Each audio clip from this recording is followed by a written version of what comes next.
What's good, everybody? This is the Kid DC Wrestling back at again with another video with your July 18th, 2021 review of AEW Dynamite. Now, if you haven't seen my June 18th, 2021 Friday night SmackDown review, go check that out. That is also on my channel. And if you haven't already, man, subscribe to the channel. We just hit 240. I appreciate you guys for subbing and liking and commenting on the channel. Like, I really appreciate it. You don't know how much it means to me. But as far as this AEW Dynamite goes, I gotta say, this show was decent.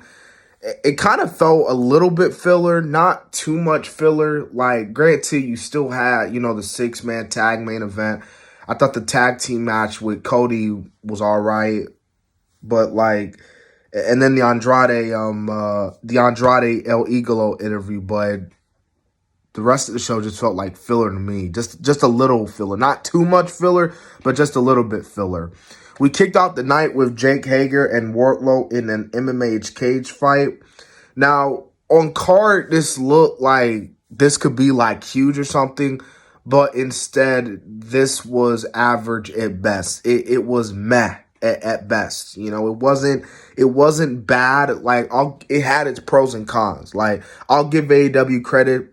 I think the one thing they did a good job here was the presentation, like the MMA cage, the introductions. Like, they made it seem like an actual MMA fight, especially, coming from me because I'm a huge MMA fan. But it also had its cons. It just felt like they were trying a little bit too hard, but I'll still give them credit. It was for what it was worth. I liked how at the end, Wardlow didn't tap out. I mean, he gave up, but he didn't tap out, so that keeps him strong a little bit. And we kind of got a little teasing here. I mean, Jake Hager was showing respect to Hager. It was to Wardlow. My bad. My apologies to Wardlow. And it seemed like Wardlow was about to give him some dap up. He was about to pound him, with some dap. But instead, we saw the rest of the Pinnacle come out. Obviously, Shawn Spears was already out there. And then Chris Jericho got in the fold. We saw MJF come out. And MJF literally attacked Dean Malenko. And let me tell you something, bro. We got to give some credit to Dean Malenko because Dean Malenko has Parkinson's disease. I don't know if anyone knew about that, but he has Parkinson's disease. And respect to Dean Malenko for taking a bump like that. So shout out to you, my man. Like, that, he didn't have to do it, but it was good. And I loved it because it gave MJF even more heat than he already did, and the rest of the Pinnacle, but mostly MJF for that. So good job on that. Okay, so the next match after, we got a handicap tag team match playa. We got Ethan Page and Scorpio Sky taking on Darby Allin. For what this was worth, this was an average, solid handicap match. I think what makes Darby Allin so great and why Darby Allin is so special in AEW is that he's best at when he's against all odds. When he's fighting guys who are, more superior than him, more bigger than him, if that makes any sense to anyone watching this video. It just makes Darby Allin with his underdog, that spirit, that mentality, that never give up attitude, just that rebel heart. It makes Darby even more cooler. So yeah, I said this before about Ethan Page and Scorpio Sky.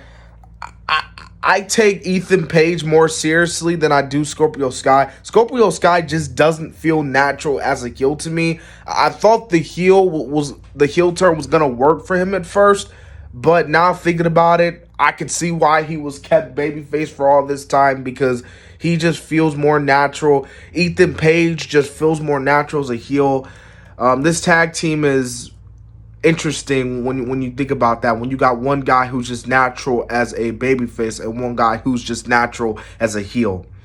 All right, the next match, we had Orange Cassidy versus Cesaro Boney. I'm going to be completely honest with you. A lot of people were talking about this was a little funny, how this was funny, this was okay for what it was worth, given that, Cassidy defeated the guy in 4 minutes and 10 seconds. But I didn't really care about this, man. This felt like a match you could have put on AEW Dark Elevation Well, not even AEW Dark Elevation. This is a match you really should have just put on Dark, honestly. Like, granted, good for Orange Cassidy getting the W, but I don't know, man. The whole Cesar, it's funny. Well, I don't really think it's funny. It's okay, but like, it's just, I feel like this is something like you could have just put this on Dark, in my opinion. But that's just me. That's just me. Again, we're seeing Jungle Boy and Orange Cat. Jungle Boy and Omega having a little conversation, hyping up their AEW World Title match. They're gonna have a great World Title match, by the way. After that, we saw another tag team match play. We saw Cody Rhodes and the debut of Brock Anderson taking on QT Marshall and Aaron Solo. This was fast paced. Cody and them won in 10 minutes.